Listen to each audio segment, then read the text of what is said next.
There we go. We don't talk about the atomic bomb very much. People talk about, oh, there we developed this, we used it, it ended the war. Let's move on.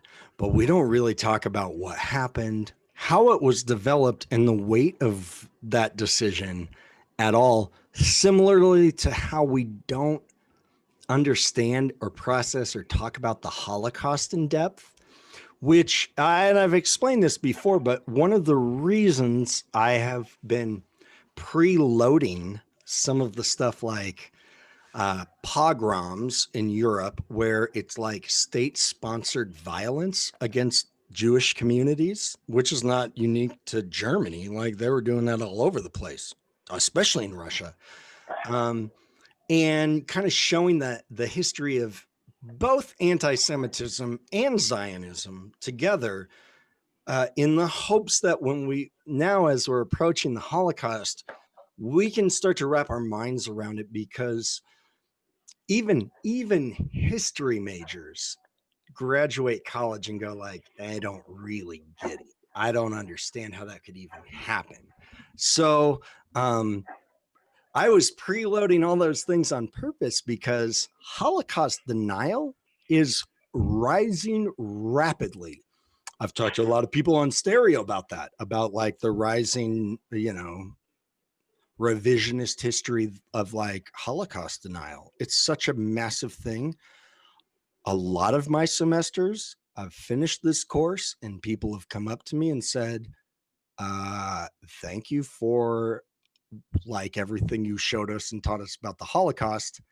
I thought it was fake. I feel really bad. I used to make jokes about it in high school. In this class at AVC, I'm not talking about the rest of the country. It's widespread everywhere. Um, I think one of the reasons we deny that or try to embrace alternative explanations, even if they're crazy ones, is because the reality of wrapping our minds around that is too big for us if we haven't like looked at all the groundwork leading up to something like that. And then even then it's a very big pill to swallow, because it's either inconceivable, we can't understand how the Holocaust happened, so we're like, oh well, uh that's just, Hitler hated Jewish people. How did one dude kill 6 million people? I don't think so. Anti-Semitism's been around in Europe for centuries, right? France was anti-Semitic. Germany was. Britain was. Their anti-Semitism was spread all over the place. And before some of those countries got invaded, they willingly shipped off Jewish people to the Germans. It's so that element is something that we don't totally have in America. There's anti-Semitism here for sure, but largely like it's a European thing. So we don't understand anti-Semitism in the historic way that Europeans would. So, like looking at not just the details of the Holocaust, but the things leading up to it help us reckon with what it is. So even knowing all that, like I said, it's a hard pill to swallow, but that is much better than just saying, oh, Hitler killed 6 million Jews. You just have to accept it. Moving on. Like, we don't want to talk about it. We don't want to show footage of it. It's so goddamn uncomfortable. We cannot handle talking about it. History teachers can't handle talking about it because it brings up all kinds of like existential questions and problems and things that most historians are not equipped to grapple with, especially high school history teachers. They're really ill prepared to, talk about, well, what does that mean for humanity? Because Hitler didn't kill all the Jews. Europe killed all the Jews. It wasn't even just the Germans, which means anybody's capable of that. Like we don't want to think about what that actually might mean. The same way we don't really want to think about what it means that we've developed nuclear weapons and then that we use them against civilian populations. of all the things I could think to talk about that would make me uncomfortable, those two things are at the very top of the list. So if we don't talk about them or just mention them in passing with a little check mark because we had to cover them in a high school history curriculum, is setting people up to be Holocaust deniers. Because if we can't understand it, can't wrap our mind around it, and somebody comes along and says, this is a conspiracy, this is the rich people or the Jews or anybody else, they're spreading this. This is not really how it worked. Hitler was actually a really good guy. Look at all these other things he did. So this has been one of the themes I've talked on stereo several times about because it's so widespread. And like so many things in history, when we don't actually cover the details and depth of it, we are set up to fail in that. So looking early on about like, well, where were the origins of World War II? They might actually predate World War I even. Where are the origins of, the atomic bomb? Oh, that accelerated greatly before during the origins of World War II absolutely were originated by World War I, certainly. Yeah. And then actually what I think about it is that the origins of World War I were actually going on for the ancient freaking wars across Europe. That existed between the cultural wars between the Catholics and the Jews and just the various peoples that existed in the days. Oh, you're totally right, Joel. And and if we had more time, we could go all the way back to the Roman Empire if we wanted to. Exactly. Right? Certainly medieval Europe, it's like, oh, well, France and Germany, Germany is a very recent invention too. There's all kinds of different German states, but all the ones on the border of France, they've hated each other for centuries. Exactly. I mean, it's ridiculous. The Huns and the Goths and the God. There's just so many. Yeah. Tribes that, especially after the Black Plague and the fall of Rome. I mean, it was chaos. Right, because the Black Plague, guess who got blamed for that in a lot of European cities? The Jews, right? It's like, oh, the Jews, people brought in this disease. Of course. So it was the Jews. Scapegoating. So in World War I, there are so many things, and you had a couple questions about this on your test, guys, about the Treaty of Versailles. There's a lot of things that get set up, implemented there. The way the war ended sets up World War II. But the lie of World War I for America was Woodrow Wilson's like, we're going to go to war to make the world safe for democracy, whatever the hell that means. And because democracy doesn't seem like a safe idea or a safe thing. And that's also so funny. War to end all wars. Well, when the hell has a war ever not perpetuated a future war? That's why it's like, well, we could go all the way back to Rome. We could go so far back to look at the origins of World War II and these historic hatreds and stuff like that, that clearly we don't have time to do that here. I would love to teach a World War II class because there's so much to talk about. There's no way we could do it in 1 week. Can we do Operation Barbarossa? American history class. What was that? Can we do Operation Barbarossa? Oh yeah, because we will do that. Definitely that one. Definitely that one. That's probably one of the key points in the whole World War II history. It's most interesting too. Actually, Hitler loses after Operation Barbarossa, which is the invasion of Russia, which was Napoleon's downfall.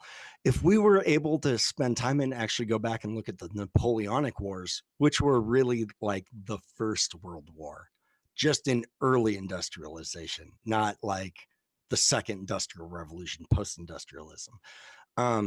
We could see so many things. Obviously, we don't have time to do that in an American history survey class, which is even, some of you guys even asked, like, why are we looking at like Jewish history in Europe for an American survey history class? Which is a fair question.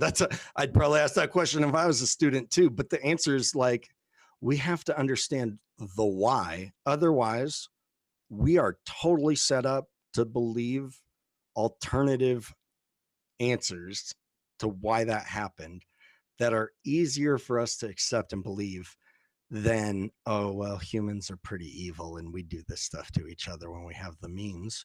Hitler's just the first one to really do this on a large scale after the Industrial Revolution. Like World War I should have warned us, but people didn't take note. They didn't take the warning. So so I've been telling you guys, I've been moving my material over from Top Hat, which is an online publishing company where I was working on this stuff and trying to put stuff together, over to Satori because AVC declared it illegal for me to sell my textbook to students, even though it was $40 and the book I was using before was $160.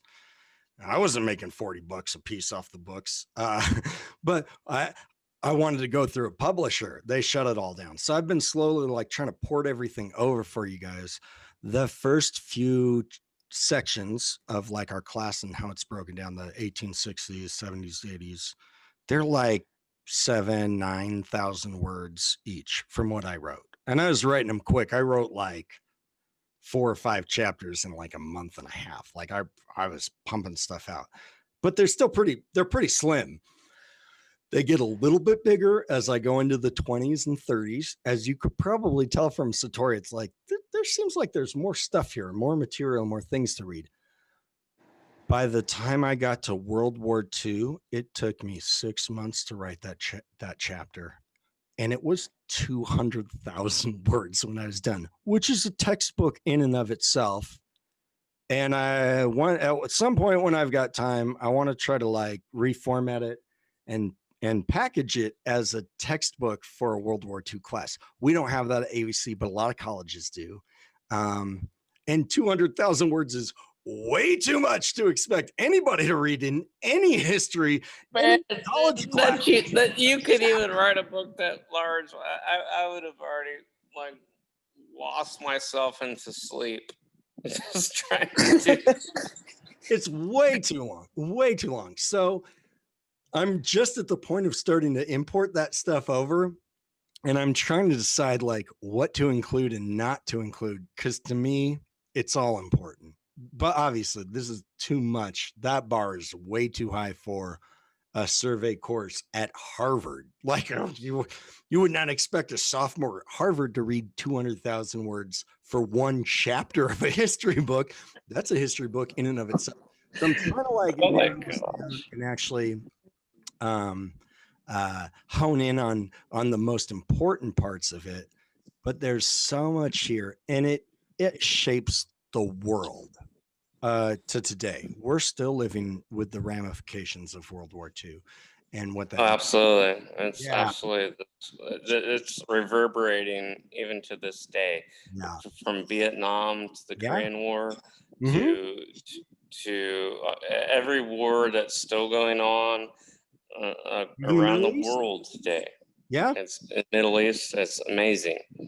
Not amazing in a way that I think that is a good thing, but amazing in a way that I think it's destroying our country, our world. Yeah, no, I'm with you on that.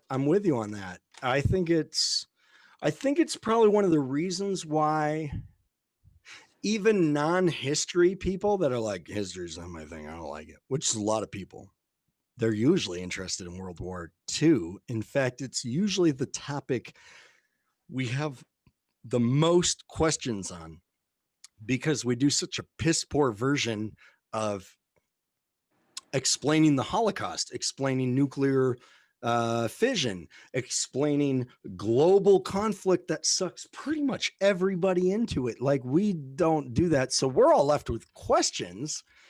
So we want to know more about that topic. But like, even the History Channel, they'll show you footage of Hitler all day long in history. In when I was doing my Well, you gotta. Let me stop you here. You gotta rebrand the History Channel. It's called the HYSTR History Channel. History. Don't call it the History Channel anymore, because it's like global aliens and all this crap. Right? And I'm right. It's like, if 60% of your programming is B footage from World War II about Hitler, who everybody's kind of interested in, and the other 40% is about aliens, can you really call yourself a History Channel? They're not the best source. They're not. It's not all bad, but it's not all great either. They don't have a great reputation. It used to be good, but it now sucks completely. Like 20 years ago, it was fine. But now it's like, well, they're a for-profit television. Garbage. This garbage channel. It's like Kardashians. Yeah, it's like you guys might as well be A&E or like a non-history channel, because it's not good history. It's not even history for a lot of it. So yeah, I've found that to be like, oh, this is probably why we care about this a lot, though, is because we have so many unanswered questions about it. So not time to answer all your questions, but I will certainly I don't even know if I'll try. I'm just saying, like, we can get to the rub of some of these big issues, like nuclear war. I'm gonna grab a book. Hold on.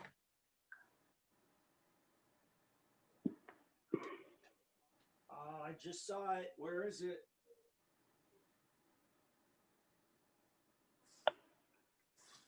Okay, so for those of you guys that like espionage and baseball, go Dodgers, by the way. Good job yesterday, guys.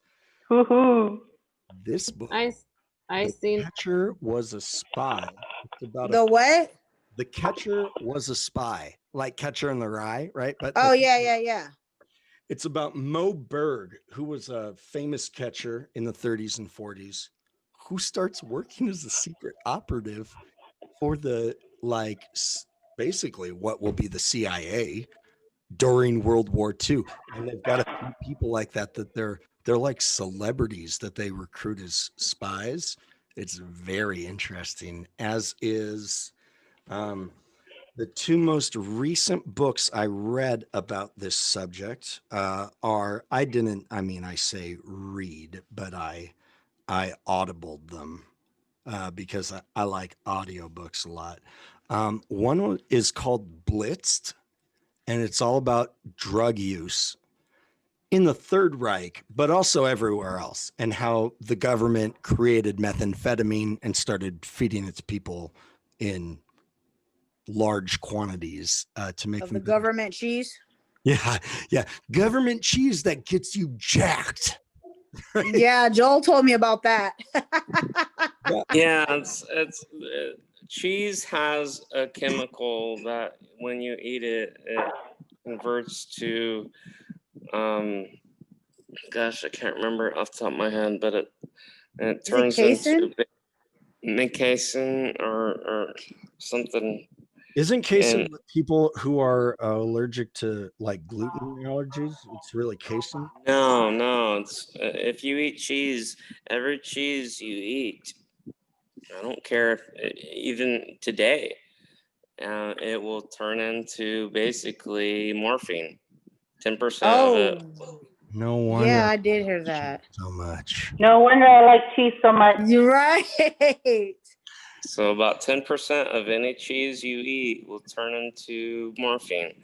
And that was what was like, oh, we can subdue our population. That was the thing in the 1929 that you're talking about. I'm gonna say, if somebody was like, cheese is gonna give you cancer, I don't Well, know. that was macaroni and I'd be like, cheese. all Dan. right, That we was just got that to pay was a that certain was price that on was it. the government food program, macaroni and cheese. So we were giving you pasta and cheese, and then the cheese, of course, would. Dang. I grew up with government cheese. We were Me on. too. I ate that Velveeta, man. So did I. I eat I that know my mic was on.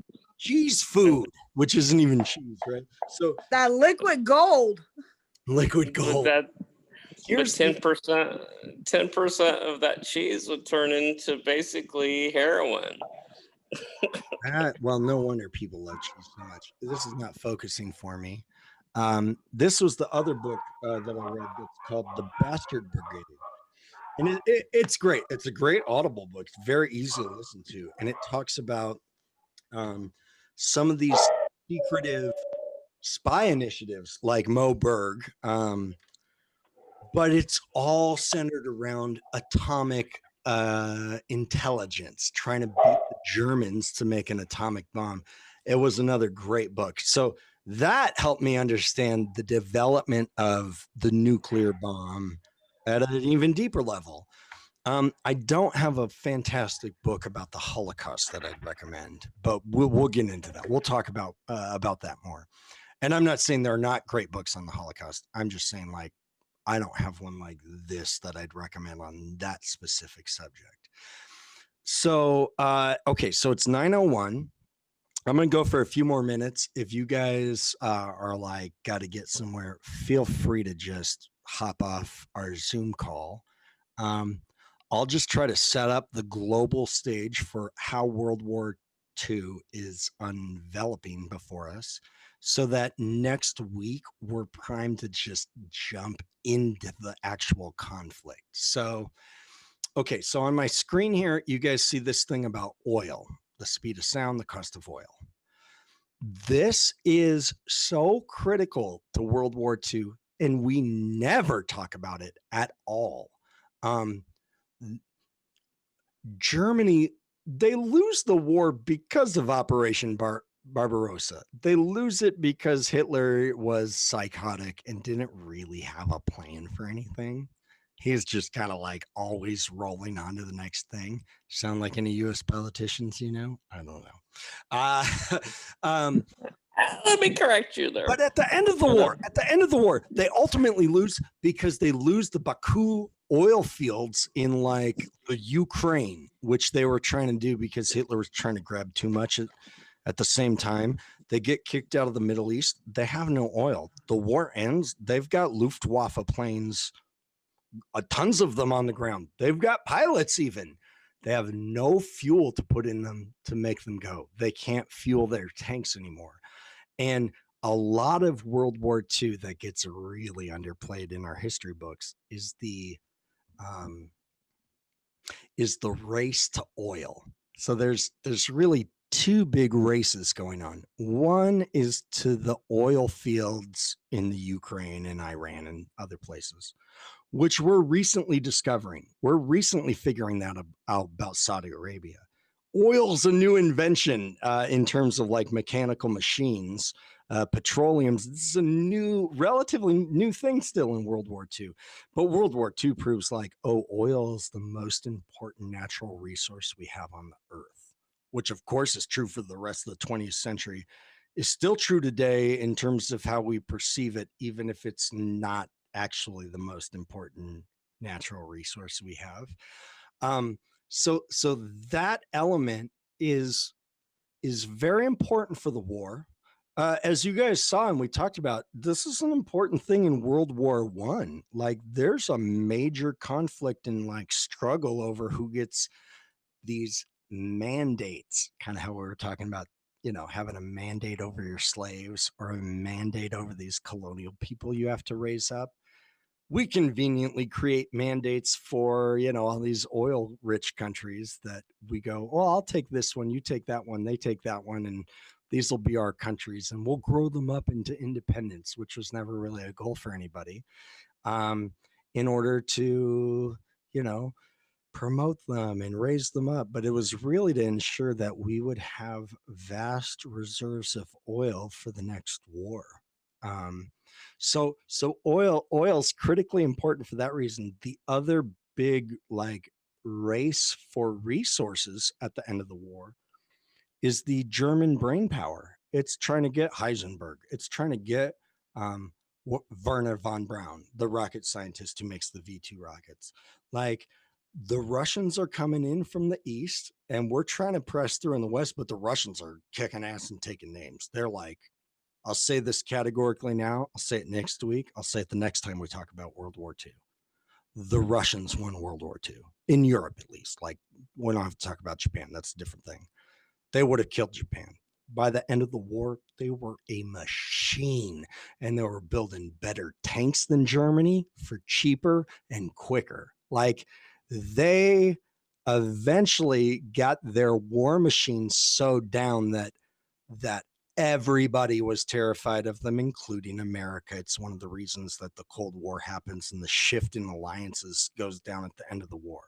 So those two rushes, though, to try to get those things are very, very central to the war, because by as early as 1943, we pretty much know the war is over. We know Hitler's going to lose. We know that the writing is on the wall for that. It then becomes more of a matter of like, well, what do we do with this? How do we win the war? What are the most important things we want to win out of the war? It's not necessarily the liberation of Europe, though we need to rebuild all of our trading partners, like you were saying earlier. It's also kind of like, hey, who's going to get these critical resources to dominate the world after the war? The atomic bomb and control of the world's oil supply. Yeah, those are probably two really important ones to get. So this is a critical step. I'm going to switch over to like Top Hat now, which you guys don't have access to, but I'm trying to port this stuff over.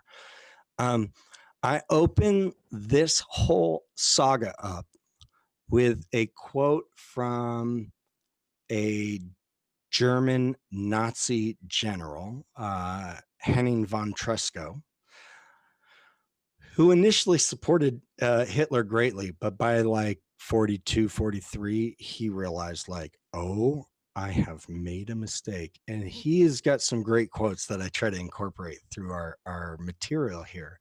He who can keep his childhood dream alive and pure, who can preserve then in his bare defenseless heart, who despite the world's mockery dares to live as he dreamed as a child until his days, then he is a man, a true and complete man.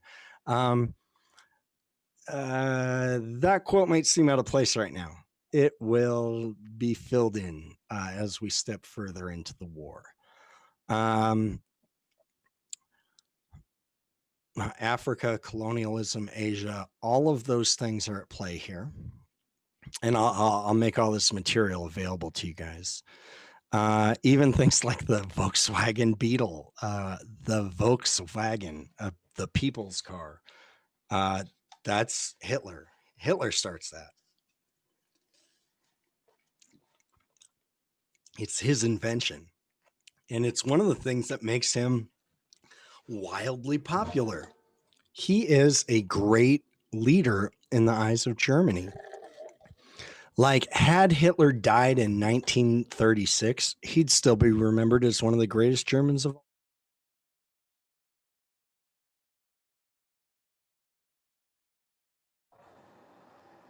Did you get cut off? Sorry, my audio wigged out for a second there. Yeah, it's already 9 o'clock. Do we have to stay? No, I already told you guys you can leave. You're good to go. I'm not even going to go that much longer because I've got more stuff I need to record tonight for other things. But yeah, you're free to hop off now. I'm just going to try to wrap up the setting up of the stage for World War II in terms of like what's going on in Europe at the time, what's going on in, well, Germany very specifically, but kind of the rest of the world. So I probably won't even be able to do that, but I did want to just lay out a few things that are pretty critical for us to understand if we're going to understand World War II and even understand the rise of Hitler, because, you know, we look back on him now and go, that dude's deranged. Who the hell elected him? Why did everybody follow him? That is the deceptive allure of hindsight when we're studying history to be like, those idiots, those stupid people, those simple people back then, without actually trying to enter into their world and be like, well, what would I know in 1940 or 1935? What would my position be if I was trying to be a good citizen and live by the rules in Germany in 1935, even as a Christian, right? Obey the state, do what they say. This leader said he's a Christian guy. Like, Hitler was definitely not a Christian. That was another good World War II book I read. It's called Hitler's Religion, which is not like one thing. He has his own kind of metaphysical ideas about the world, and those Professor? history is what like mobilizes the Germans. Yeah. Well, he used the Olympics as a platform to, do his propaganda and his ideas of his new government regime. And that's why a lot of people after that are totally against the torching of, showing the peace and everything about all these, countries coming together and competing. That's not the case. He banned Jewish from participating in the Olympics in Berlin. Yeah. So, and I don't know. It's just crazy how he used that platform to really push his propaganda. He did. And he made a lot of money, like $7 million out of that whole Olympics. Well, he also personally made money off of like Correct. book Mein Kampf and like making it a party book. It's still one of the best-selling books in Germany of all time. Yep. And people knew about anti-Semitism. By 1936, they knew Hitler was crazy. He cleaned it up for the Munich Olympics, and the world, for the most part, bought this kind of lie. They bought like, okay, because they went around Munich, they took down all the anti-Jewish signs. They like loosened all the laws for the summer. Like they tried to put a few Jews in the Olympics. It's like, oh, you guys are going out to sell this. The female swimmers, for that fact, he put in female swimmer Jewish in there just to show that, but it was very minimal for the people that participated. Yeah. I think the U.S. wanted to actually opt out of the Olympics, but then decided not to, of course, because we got 56 medals that year, gold medals. Yeah. It's crazy. It is crazy. The year of the Olympics, so 1936, that's when the Munich Olympics is. And I can't remember the name of the movie. I think it might just be called Owens. It came out maybe 5 or 6 years ago about Jesse Owens, the Black American sprinter who wins big at the Munich Olympics. And yes, it was very controversial, even for Americans. It's all the 1936 Olympics and his kind of rise there, which, by the way, we do Jesse Owens dirty when he comes back. We do not treat him like an honored hero. A star, basically. Yeah. Yeah. So like the crisis of racism goes on and on and on and on. And here we are in 2020. And it's on and on today. When does it stop? Oh my gosh. Oh, yeah, I don't know. Because it's kind of like dealing with racism. The way we deal with it is a little like how we say, oh, this will be a war to end all wars. Like, oh, enforcing policies on people ain't going to change anybody's heart. But different. I don't care what color your skin is, what ethnicity you are, and here it is still today. It's just disgusting. Well, you got a lot of people who just don't accept what a group of people being treated in that way. Like you said, there's some people who don't even believe that the Holocaust existed. Blacks were never lynched. I was just talking with my friend about the massacre that you just talked about, the Tulsa massacre. And he's like supposed to be a real history guy and everything like that. And he didn't even know it. And I understand that not everyone knows these little things, but he wouldn't, he's a Trump, supporter. He won't acknowledge it. That he's like, well, why do you always bring up the bad in history? I'm like, well, you got to take the good with the bad. Like, what are we doing? Like, and he's like, well, when I talk about the war, he's all interested. But then when I bring up like the little things like those topics, he don't want to hear it. And so we still have people who just will not acknowledge it. They don't want to talk about it. They just want to move on to what they think is how, America is for one-sided view, but that's not how it is for everyone else. Yeah. Well, another thing too, Professor, back to what you were saying, hon.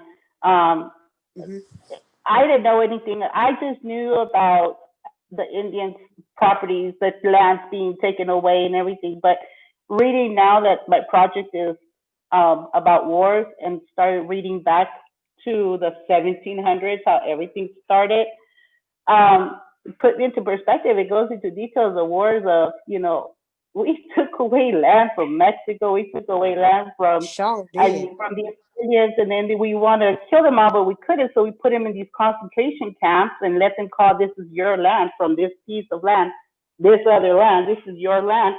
I mean, who comes up with this stuff? I mean, it's ridiculous. Want us to praise the Pledge of Allegiance during the Super Bowl, but then you don't want to give people, honor them, or, want to treat them like crap, like Colin Kaepernick. So it's just like, how are you going to get these kids to a pledge? I would never say the Pledge of Allegiance, because freaking America doesn't back me. I mean, for me personally, no. What the heck? I'm going to sit there and say the Pledge of Allegiance for what? Well, you know that the Pledge of Allegiance was written by a piece of government propaganda. Even if it's good for you. The Pledge of Allegiance was written by a racist, right? So if you look at the last two chapters of the Pledge of Allegiance, it's completely racist. And not only that, the person that wrote it was a misogynist and a racist.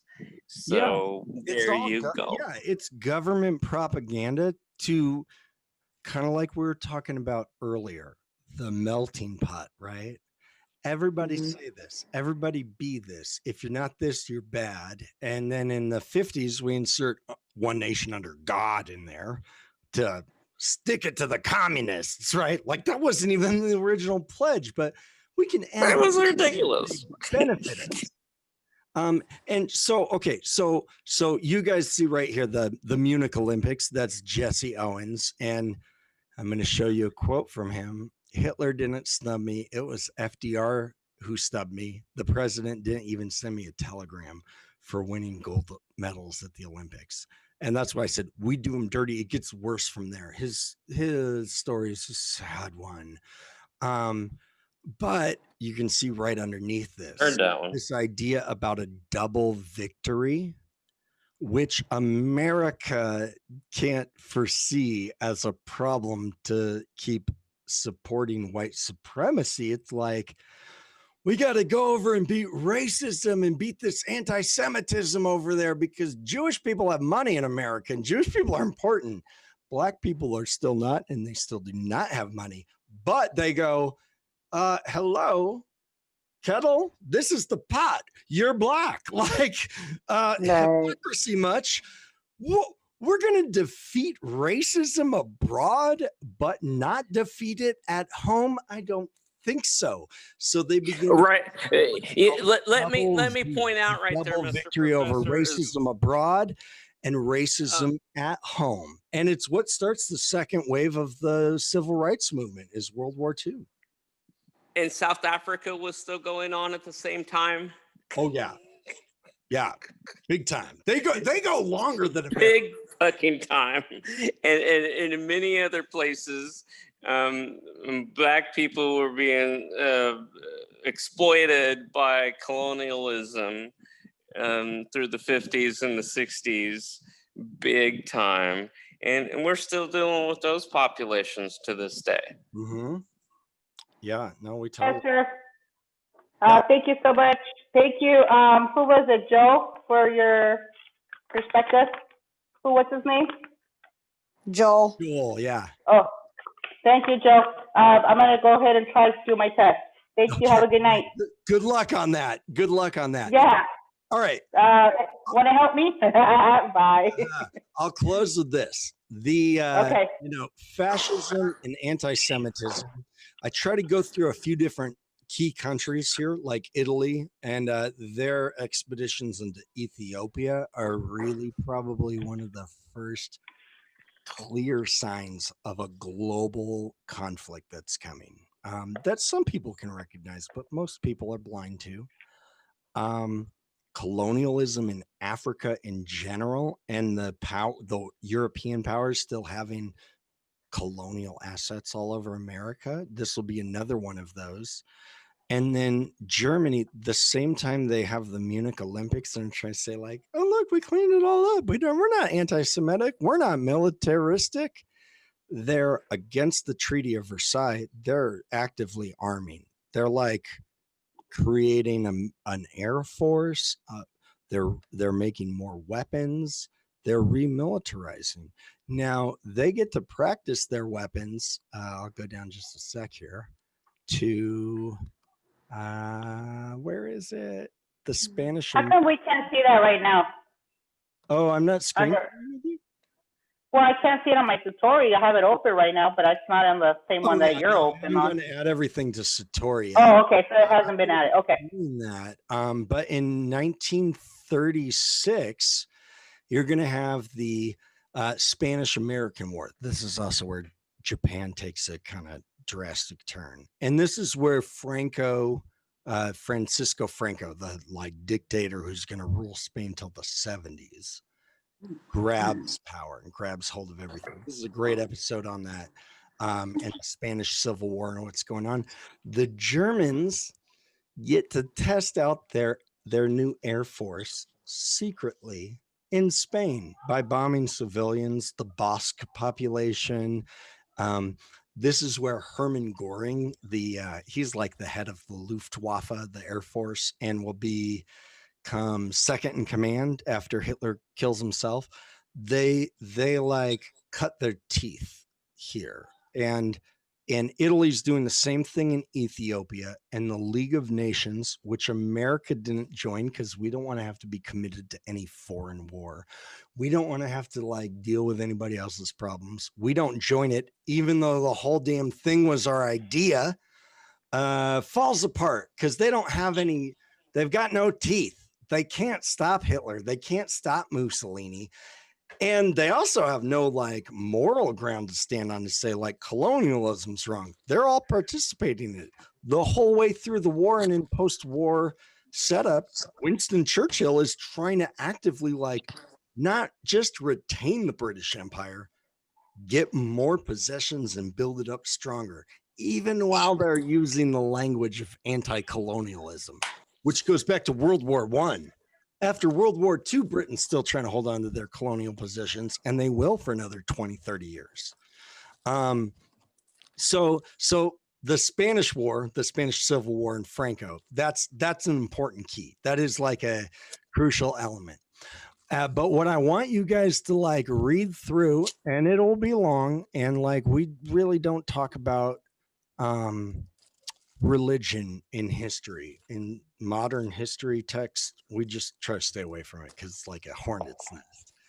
But I don't care. I don't care at all. We have to talk about it.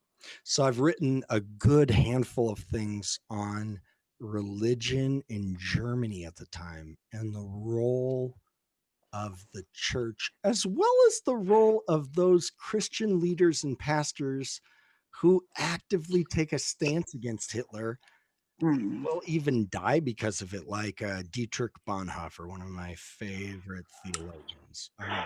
He dies in German camps at the very end of the war. But the church, the national church, changes dramatically during these times.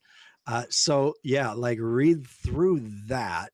because that's such a critical element. And if we can't see the parallels between religious nationalism in Germany and religious nationalism in America, we got a blindfold on.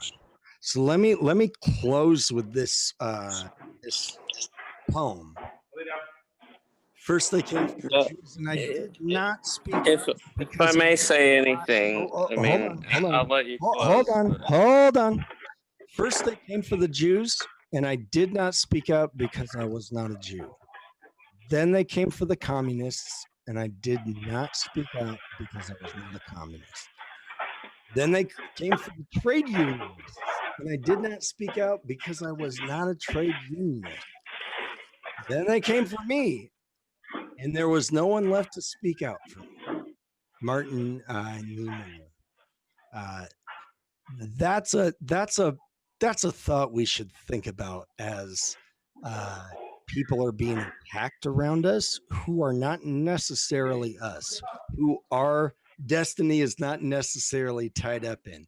Me as a white guy, my good fortune in life is not connected to, I mean, I think it is, but on a technical level, it's not attached to Black Americans.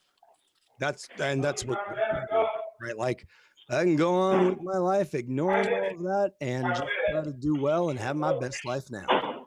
But if we look at ourselves as one group of people, that's certainly not true. We're looking beyond our immediate context and like, what does this do for me? That's how we avoid Holocaust happening.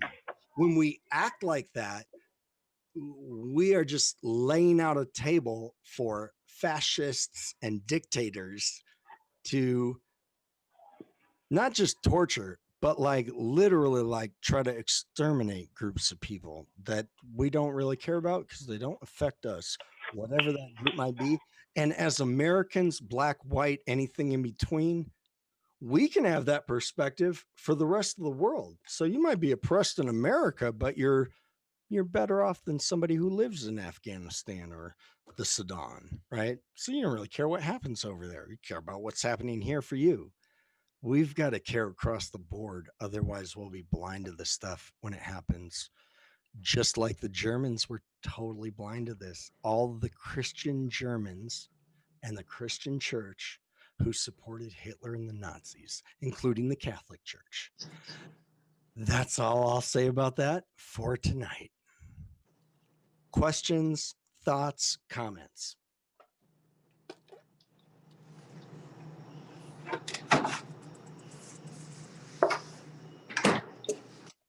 Well, that was probably covering some things I was going to say. The problem is that I think that the militantism across people's thoughts and feelings has become incredibly just unthinkable at this point. I mean, we've seen it happen time and time again where people have just done unspeakable acts of inhumanity. It's just ridiculousness. I mean, shooting people, innocent people, just because, and they're completely harmless. I mean, the guy that got his head shaved off his neck because he wanted to have a comment about free speech. Yeah. It's just, it's really getting out of control.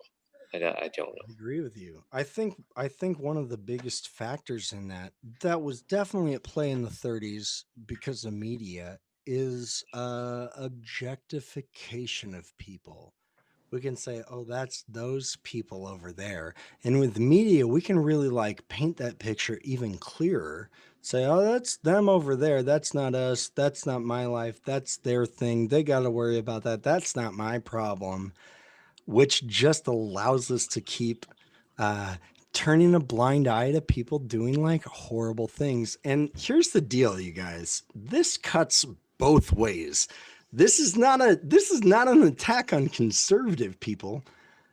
Obama was killing folks. He assassinated a U.S. citizen with a drone without any warrant, any court, any trial, anything like that. Not saying it's okay that you assassinate other people with a drone, but oh my God, you're going to assassinate Americans with drones? Like, oh, that problem just came home to me a little bit more. Had we been really upset about that and opposed to that when it was happening to Pakistani or Afghanistan people or Iraqis, we probably wouldn't have gotten to the place where we allow somebody like Obama to do that stuff.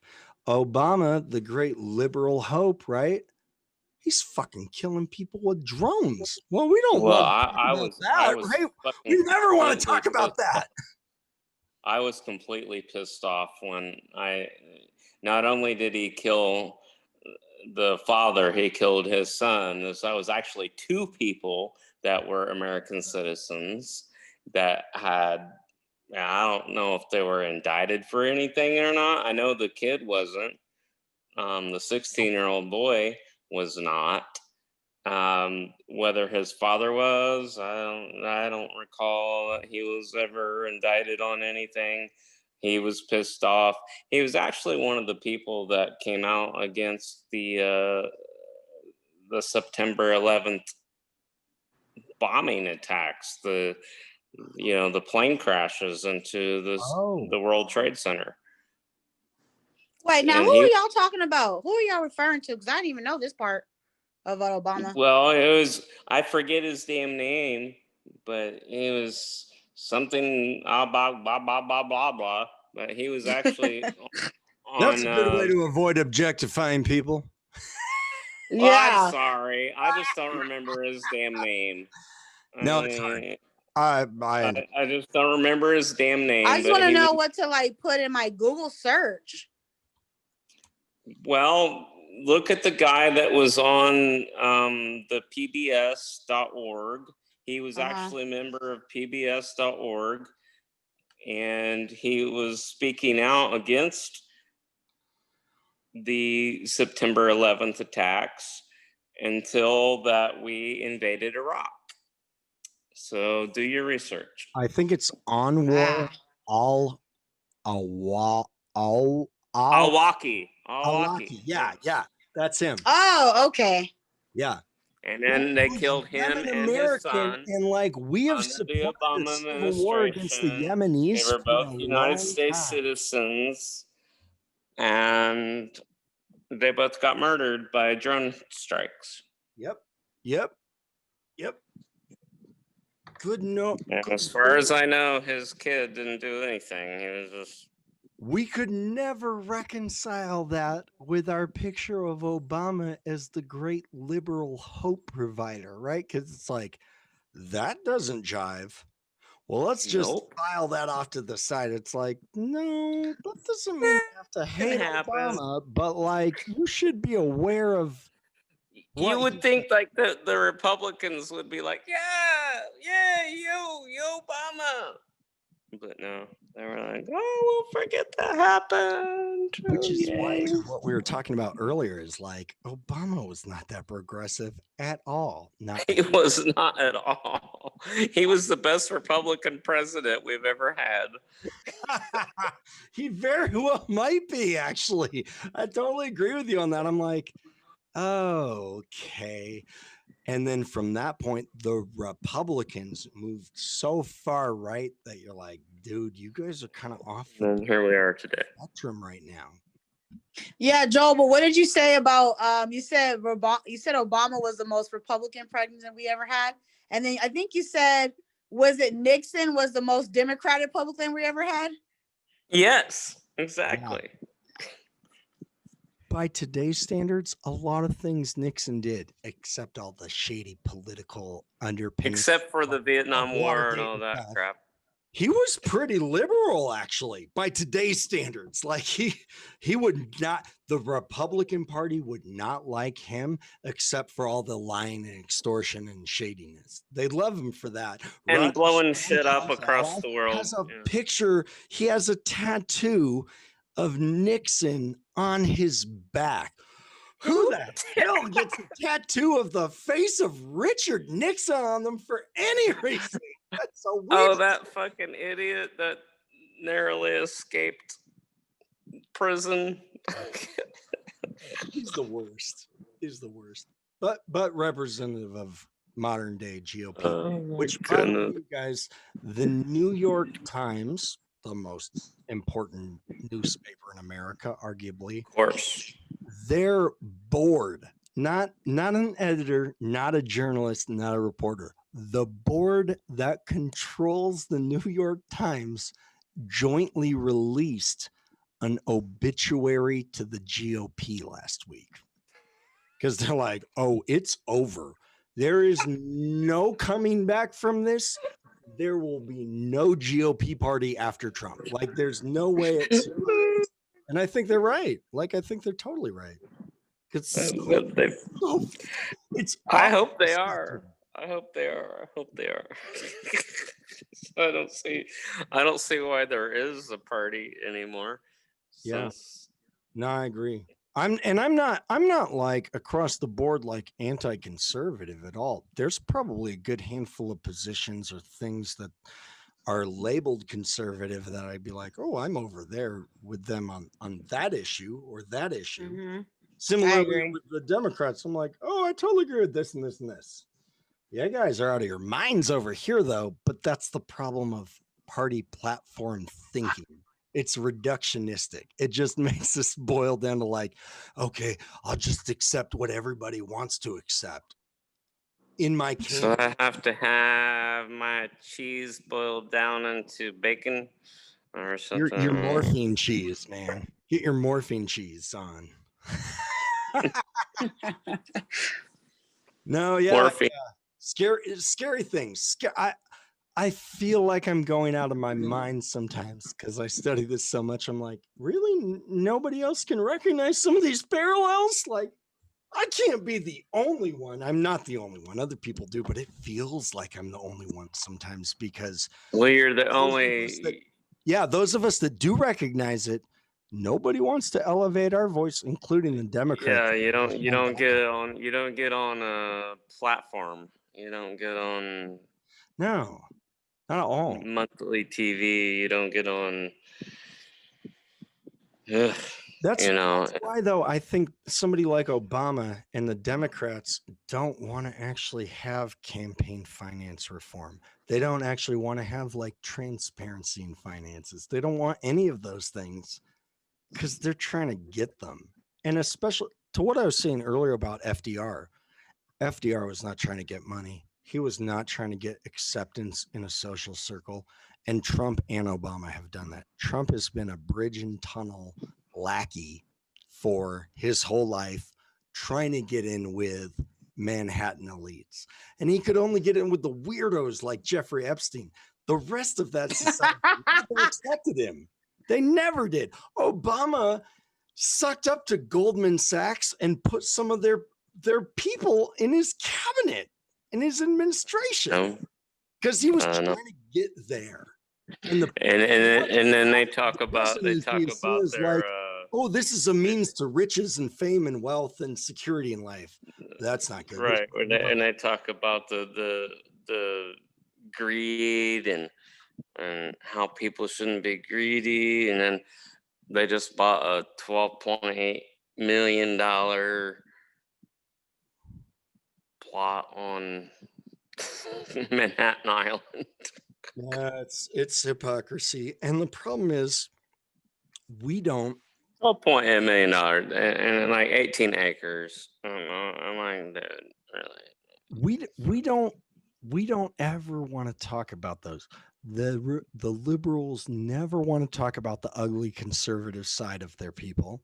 And the conservatives never want to talk about the blowback and the bad policies and things that create future problems from their own people. And it's what sets us up to believe revisionist history and crazy things like there's no Holocaust or something like that. Because if well,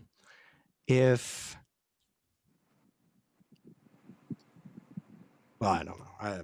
I've talked a lot tonight. I was just trying to say that, like, the setup, if we don't talk honestly about things, like the Jesse Owens quote, that quote's used in all kinds of like pro-Hitler, pro-Nazi propaganda films that are being made today that you can only get off of like illicit websites or BitTorrenting. Because they're not going to be accepted as mainstream. It's not going to stop hundreds of thousands, maybe millions of people downloading it, watching it, and then going, oh, that's true. FDR was a dick to Jesse Owens. Hitler probably would have been too if he had the option, but the cameras were all on him, so he played nice. Hitler was a dick to him, actually. Hitler was a dick to everybody. That guy was crazy. But if we don't talk about that and we try to paint America as this, like, we're racially progressive and Germany was this racist nation, and then you see quotes like that, you hear about what actually happened to Jesse Owens, and that's a very minor episode in terms of the past. Hitler was fucking pissed off when Jesse Owens beat his Aryan. Oh yeah, Aryan guy. He was pissed the fuck off. He was infuriated. I mean, it's. He walked off the goddamn podium on after race. Jesse Owens beat his boy. Yeah, he walked off. And you can't control that, right? But like seeing a quote like that and then realizing like, oh, we did Jesse Owens dirty and we weren't racially progressive at all in the 1930s. We were actually kind of like Germany in a lot of ways. It's not a concentration camp, but we could have even called Indian Territory, which we take back and just make a state called Oklahoma and say, we promised you guys this, but we've done that a lot before. Fuck you guys. We're going to take it back. We've done that before too. That's a national ghetto of Native American people, right? Like, oh, we don't want to draw parallels to why they're called the Sooners. Germany. But it sets us up to believe revisionist history, because revisionism will take unexplored or unexploited truths from the past and then marry them with fiction and falsehood. But because there's some truth in there that you and me have never heard about in our history books or in culture or in society, it's like, that's the wonderful thing about how you fuck everything up is that you add a little bit of truth to it and then you lie. And then especially if it's hidden truth. Especially if it's hidden truth. Right? If it's stuff we tried to cover up and then people find out about it, they are way more likely to believe like, ooh, everything I've learned is a lie. You're the only source of truth now. That's not a good. We do not want to be in that place. That's how you fuck up criminal cases as well. It's like, well, I'm gonna put a little bit of truth in it in my statement, and then I'm gonna lie a lot, and then we're gonna like let the police fucking figure it out. I'm glad that Waco docuseries, whatever it's called, got made, and I'm glad that I'm even glad that they went over the line to paint Waco and David Koresh and all of them in a more sympathetic light than probably they should have been painted in the movie. Discrediting them I don't have any unfairly. sympathy for Koresh. I mean, I think he was a fucking numbnuts idiot. He was crazy. He got crazier as it went on, though, just like all people. Like Jim Jones got way crazier towards that. He was like than he was in San Francisco.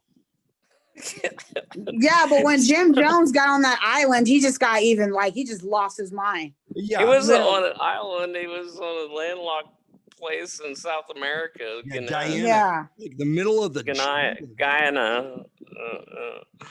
But totally isolated. No eyes on him. No media. Oh, he went nuts. Hitler gets way worse over the 30s. Hitler was deranged in the 20s. He was a sociopathic person. he was not the final solution quite yet in 1919 or 1918.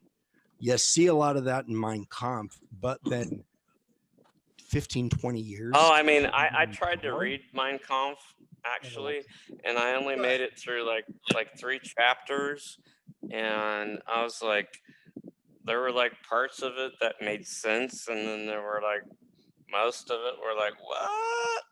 I totally agree with you. I tried to read it this year. I got probably halfway, 2/3 of the way through Mein Kampf Volume 1 because there's 2 volumes, and I'm like, Yeah, incoherent, racist. but I Like, couldn't it doesn't even get make through sense. Most of it. it. Most of it was just like rambling nonsense. I totally agree. You said that last week, Noah. I did. I did. You I thought said we that talked last about it. week. Because he writes it in the 20s, so it would have come up in our material, and it's like, dude, what the hell? Who the hell read this? This doesn't even make sense. It's not. I couldn't make it through it, man. I mean, there were parts of it that I completely agreed with. It was like, you got to agree with history, right? And quit trying to change it. That was one of the parts that I agreed with, but the rest of it was just like, oh, what? It's like, dude, who the hell bought this book? It's like incoherent. Yeah, I know, and it was a bestseller in Germany. I was genuinely expecting more when I went to read it. Not like I'm pro Hitler at all. I just thought like, dude, this guy I mobilized. thought it might make some political sense or something, Yeah. you know. It's crazy. It's nonsense. And it was just nonsensical. Yeah. And I was like, oh my God, did people in that time and place actually absorb that and then think, okay, this guy makes sense? Well, it fed into their Like, preconceived ideas and their social biases, kind of the way Trump literally doesn't make sense. My wife the other day, she's like, I've watched a lot of both campaigns. Biden always has a deaf interpreter. I don't think I've seen one once at Trump's, which of course they don't care about handicapped people. He mocks them openly. But also I was like, well, how the hell would you ever translate his stuff into any language, let alone sign language? Like, it's like incoherent rambling. He doesn't even talk in complete sentences. Like, how are you going to interpret that? Like, there's no language. you can't. A dog couldn't interpret it. The dog would be like putting a paw up, like, okay, I will shake your hand. Yep. Wait, so is Helter Skelter also written by what's his name that just died in prison? Yeah, Charles Manson. So is that a little bit more coherent or incoherent? The Beatles song Helter Skelter is not. That was on the White Album in the mid 60s. He took that song and took the lyrics from it and twisted it into this like race war ideology. Okay. And made a song and had the Beach Boys record it. They recorded Charlie Manson's song and they hung out with him. Also a thing we like to leave off of the history books because the Beach Boys are all American rock and roll who did a lot of drugs and hung out with Charlie Manson, thought he was cool for a while. Sure did. Oh, no. Wait, but was it like Brian Wilson? He wasn't too much hanging out with him. It wasn't the It was wasn't it the Dennis rest of them? Wilson. It was his brother. He didn't know. I mean, he didn't know that Charles Manson was Charles Manson, right? And when they were hanging and wrote that song, they had yet to create, He was just hanging out with him at the time. Tatum O'Neal. It was like, okay, you know, we do a lot of drugs, we smoke a lot of weed and stuff.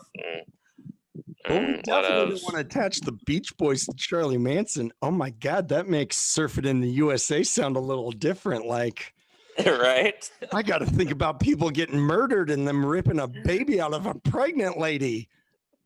No, I cannot. Let's just keep the Beach Boys, Oh let's my make the God. boys great again. Okay. Make the Beach Boys great again. Okay. Oh my God, I've been on Zoom for so many hours today. I'm gonna hop off, but it's not because I don't want to keep talking to you guys. I love it. I love this conversation. I'm looking forward to next week and getting a little deeper into World War II. And I'm looking forward to any of you guys hopping on stereo tomorrow and joining me. All right. It was nice talking to you, dude. I mean, Thanks, I appreciate Joel. it. You too. Take care, guys. All right. Bye. Thank you.